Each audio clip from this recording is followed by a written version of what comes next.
coragem em tempos extremos. O que é isso, companheiro? É o nosso filme de hoje aqui no País do Cinema. Boa noite.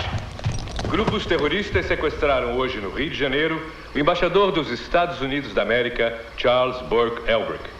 Eis o texto do manifesto que foi deixado no carro da embaixada.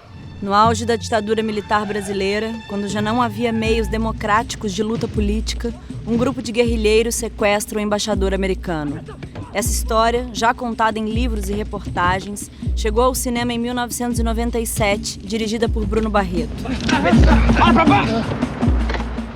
No filme, acompanhamos o planejamento e a execução do sequestro de Charles Burke Elbrick. A ação, considerada uma das mais emblemáticas não só da história brasileira, mas de toda a Guerra Fria, resultou na libertação de 15 presos políticos que viviam sob tortura nos porões da repressão. Mostrando nuances e contradições, não só dos guerrilheiros ou agentes da repressão, mas da sociedade que viveu esse momento crítico, o filme é um registro de uma época que deixou feridas ainda abertas.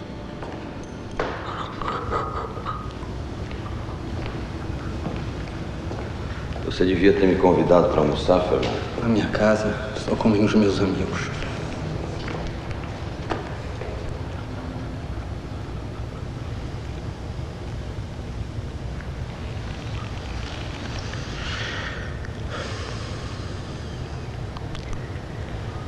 O mundo virou de cabeça para baixo, Fernando.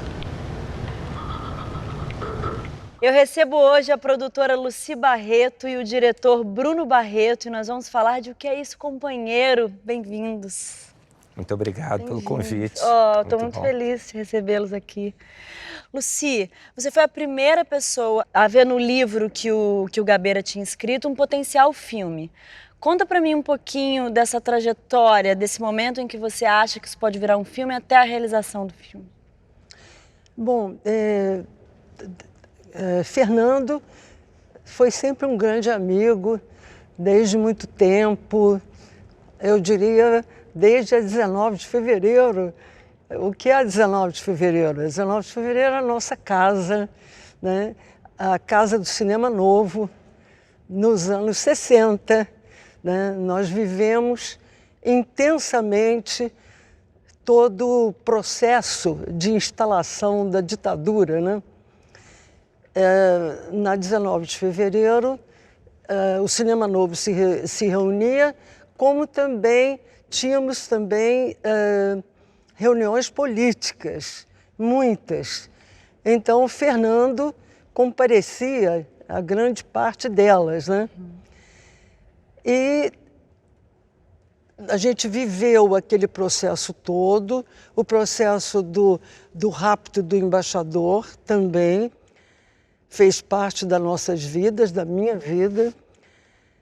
E depois a gente passa o tempo, né, ao exílio do Fernando, e quando ele volta em 79, com a anistia, ele liga para mim, nós éramos muito amigos, ele liga para mim e diz: Lucy, cheguei e tal, e escrevi a história toda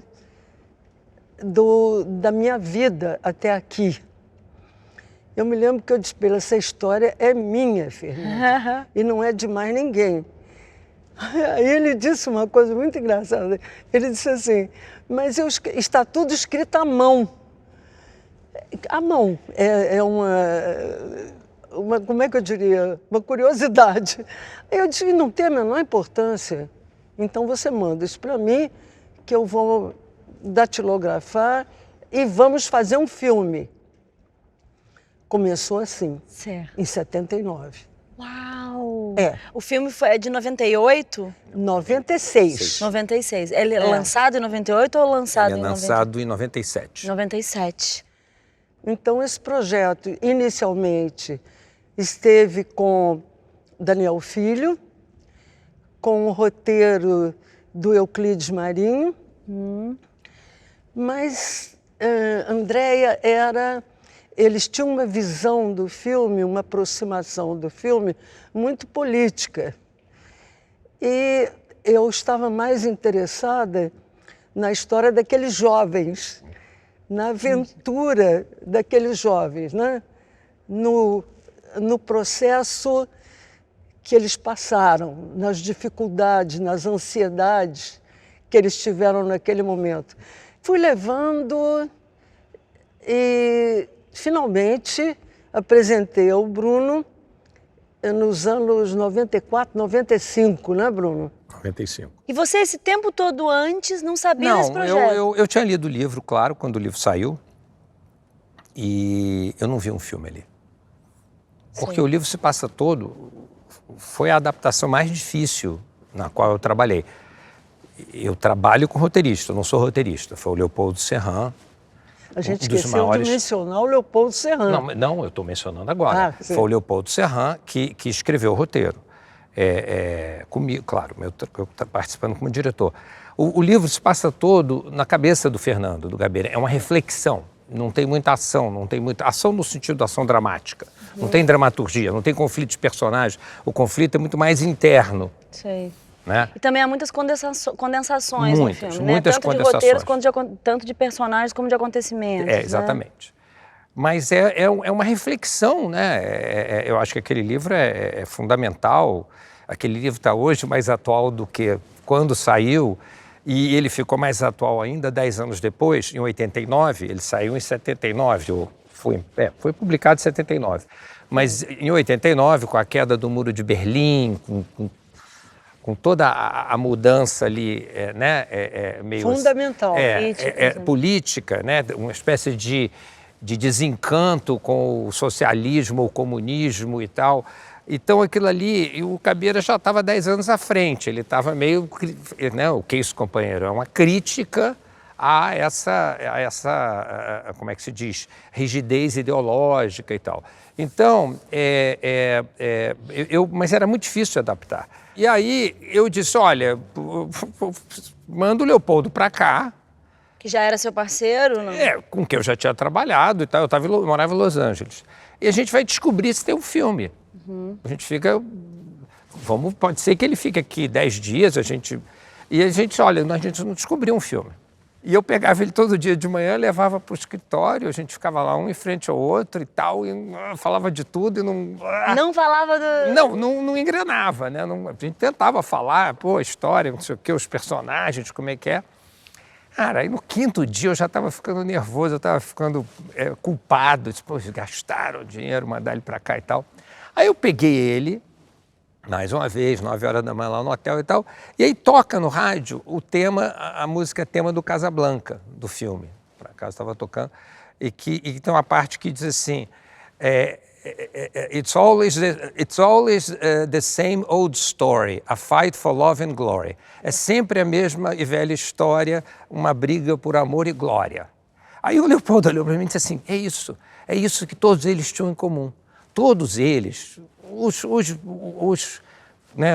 jovens, os que queriam, né, tinham que parar, tinham que lutar contra a ditadura, o embaixador e os torturadores, todo mundo, de uma maneira ou de outra, de maneiras horríveis ou não importa, estavam querendo amor e glória. Aí, porque a ideia era tentar como é que se diz? Uma sintonia humana, humanizar todos os personagens, até um personagem que fazia uma coisa monstruosa. Que é o personagem do Rica. Do Rica, do torturador. Porque a gente não queria, o que me interessa no cinema que eu faço é a condição humana. É o comportamento humano e a condição humana. Aí o filme nasceu, aí a gente engrenou, foi, mais 3 dias a gente tinha uma pré-escaleta e tal, aí fomos para Washington entrevistar a filha do embaixador, conseguimos um contato. Ela foi muito útil, solícita e contou coisas pra gente. E aí o personagem do embaixador começou a crescer também. E o ápice disso, o clímax disso, foi quando o Gabeira e ela se encontraram, né? Quer dizer, o sequestrador, que foi na apresentação do filme no Festival de Berlim. Foi a primeira, foi emocionante, foi lindo.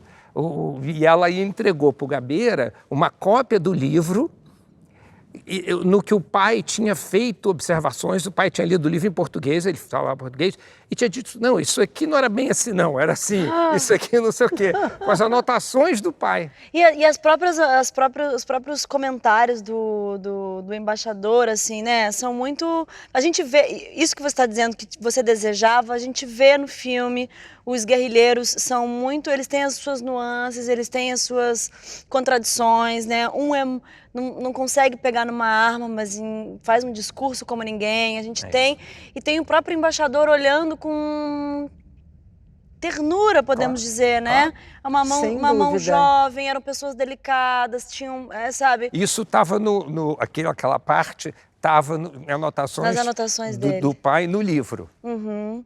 Que elenco, minha gente, que elenco. Vocês pegam atores brilhantes, alguns já tinham trajetórias juntos, né, de teatro, de outras coisas que tinham feito. Queria que você contasse como é que foi a preparação com essa galera, vocês fizeram muitas leituras, vocês foram conversando muito. Nós fizemos várias leituras, agora eu quero te contar uma coisa interessante. Todo mundo era contra o Pedro Cardoso fazer o Fernando Gabeira. Por quê? Todo mundo. Todo mundo, menos eu. Mas o Leopoldo Serran, roteirista, menos você não, menos você, o Daniel Filho e o Jô Soares, para quem eu perguntei. Tá? Todo mundo, o Cacá Diegues chegou e disse, pô, Bruno, você chamar o Pedro Cardoso para fazer o Fernando Gabeira, seria igual você chamar o Eddie Murphy para fazer o Martin Luther King. Não pode? Aí eu disse, olha, é uma piada boa, Cacá, mas eu não concordo. É isso. Entendeu? É porque era a bagagem cômica do Pedro, as pessoas não conseguiam dissociar a bagagem, né, o passado cômico do Pedro. Poxa, e não fica, não nada, de maneira maravilhoso que ele de faz. maneira nenhuma. Então, eu não uso preparador de elenco, eu não acredito nisso. Não, a preparação com você mesmo. Eu sou um diretor, eu não faço cinema de autor, eu faço cinema de ator. E a coisa que eu mais gosto nesse trabalho tão complexo de fazer um filme é dirigir ator, é trabalhar com ator. E muitas vezes a melhor direção é você calar a boca, escutar o ator e deixar o ator... A Meryl Streep diz que 45% dos diretores não sabem o que estão fazendo e atrapalham. Os outros 45% não sabem o que estão fazendo e não atrapalham e 10% sabem dirigir. Eu concordo totalmente com ela. Entendeu? Agora, então, a gente fez muita leitura, a gente foi procurando isso que você falou, de não ser tudo intenso o tempo todo, sabe? Não, são seres humanos, tem humor, tem muito humor, sabe? Claro. gente. Eu revi o filme agora e eu dou risada em vários momentos, assim, quando falam pro Celton que o personagem dele, o codinome é Osvaldo, ele fala, Osvaldo, tem pequeno, o Luiz Fernando, tem muitos momentos, assim, que você fala, gente, momentos... Mas eu adoro isso, porque não existe nenhum momento na vida que é trágico o tempo todo. Sempre tem a comédia na tragédia. Não, é um elenco muito inteligente, né? Um elenco muito capaz de pegar o que está fazendo e transformar... Foi isso. Muito inteligente, muito inteligente. Eu adoro que o ator colabore, então eu via muito ator, roubava muita ideia. Sabe? Não, foi das melhores experiências da minha vida. E a escolha dos atores, né, Bruno?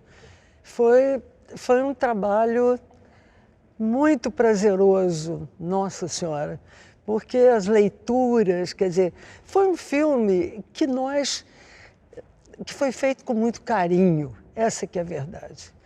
Que nós tomamos o nosso tempo, como se diz, né? Quando a gente começou o filme, né, Bruno? Bem preparado. A gente estava muito bem preparado. Porque... E o Alan Arkin, né? A relação deles com o Alan Arkin foi maravilhosa. Teve uma síndrome de Estocolmo entre eles, sabe? Que é o que eu queria que tivesse, porque aconteceu isso no sequestro. Né? E a gente sente isso da parte do Alan, né? Quando o sequestrador começa a se identificar com o sequestrado e vice-versa. Estão os dois no mesmo barco. Né? Look, write the letter now, so that she and the military will relax. We'll all relax, okay? Done. Now you look very elegant, Mr. Ambassador. Thank you. I'm sorry. I couldn't wash the blood from your tie. Don't worry about it. I have other ties. Excuse me.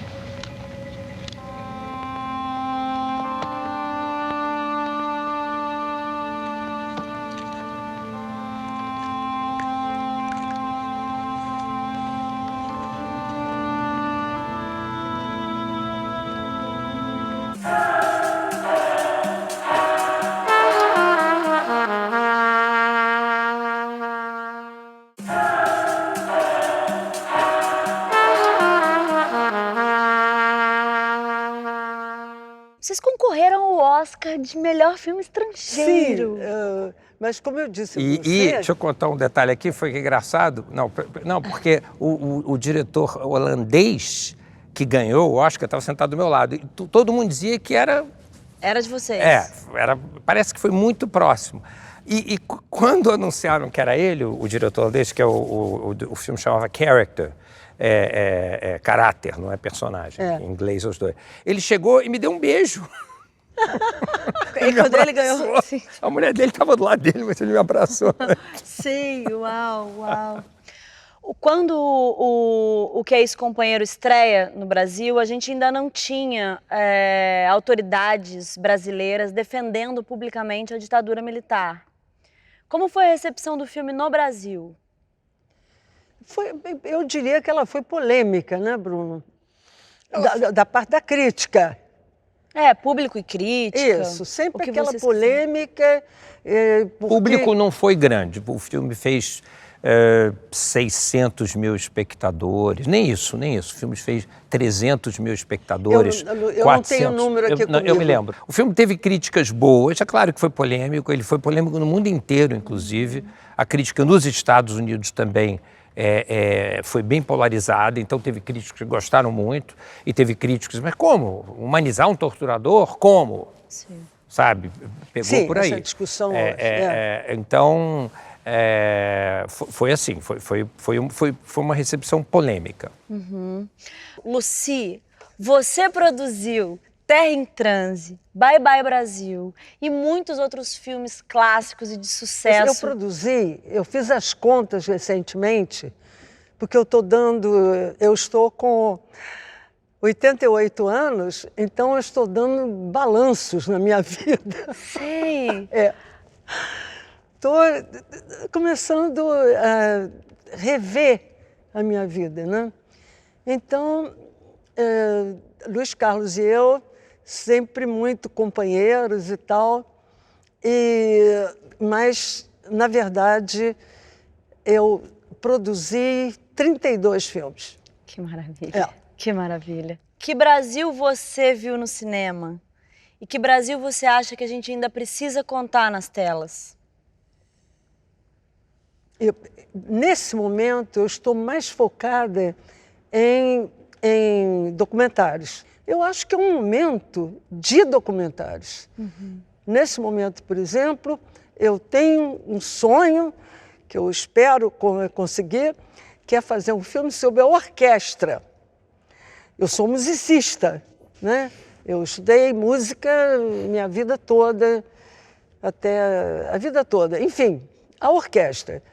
Tudo que dá certo hoje em dia está bem orquestrado.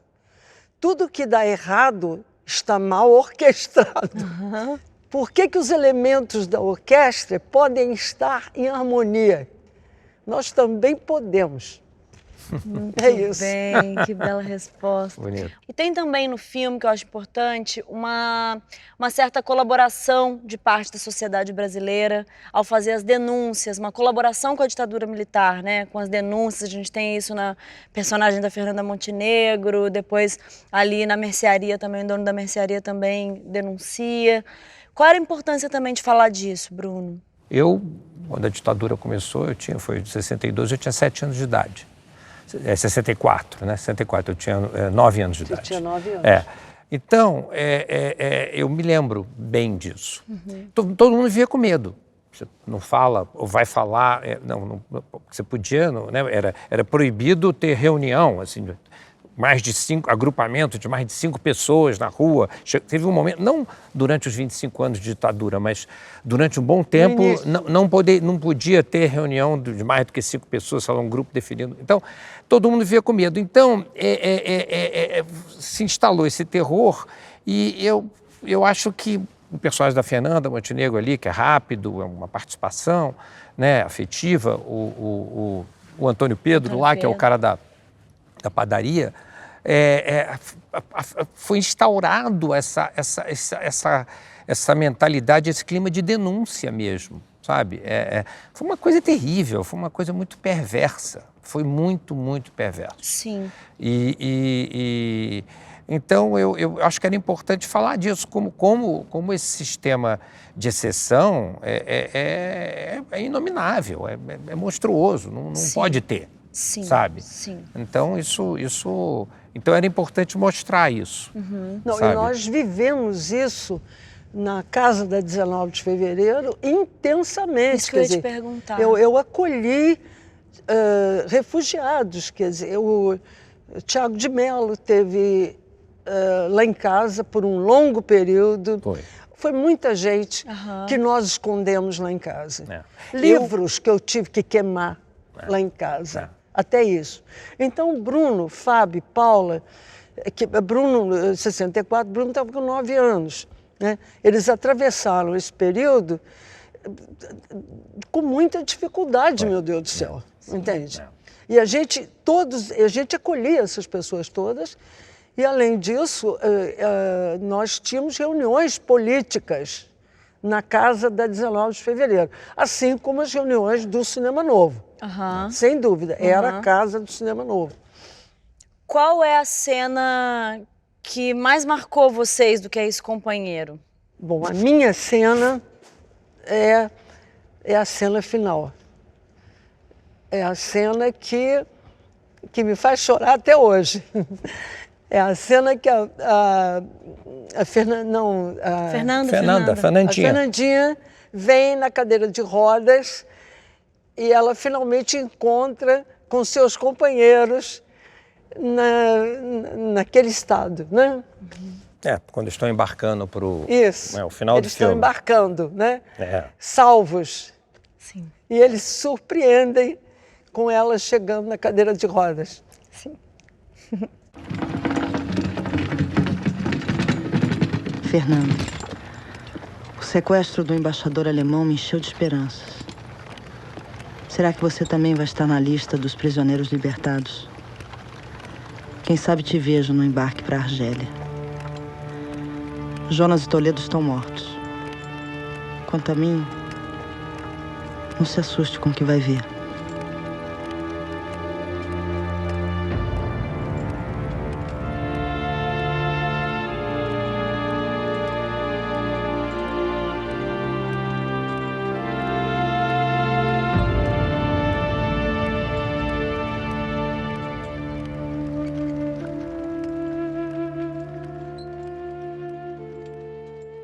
E a sua? A cena que várias cenas mexem muito comigo naquele filme, mas eu gosto muito da cena que você mencionou, que é o embaixador tentando meio desvendar, porque eles estão mascarados, né? E então, parece até hoje, né? Mas só que eles estão... Então, você não consegue reconhecer bem as pessoas. E ele fica tentando ver quem é quem. As mãos, né? As roupinhas. Eu acho aquela cena muito bonita. Ela é poética, ela não é uma cena de conflito no sentido clássico da dramaturgia, mas ela tem uma poesia. E é aquele cara que está tentando entender. These are the hands of the girl who put on my bandages.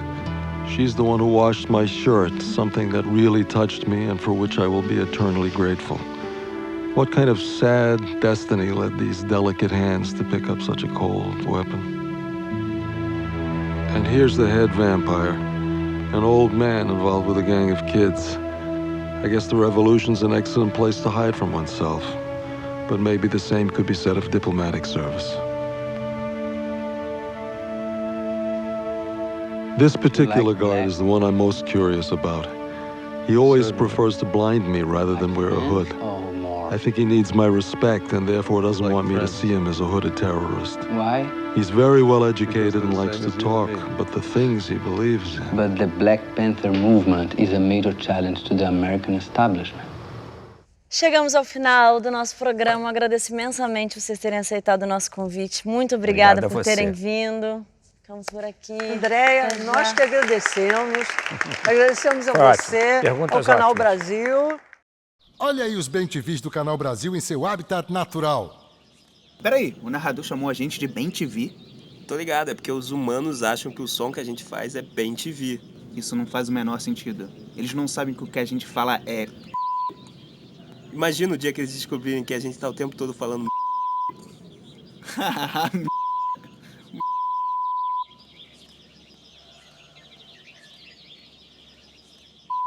Tá, chega. Já deu.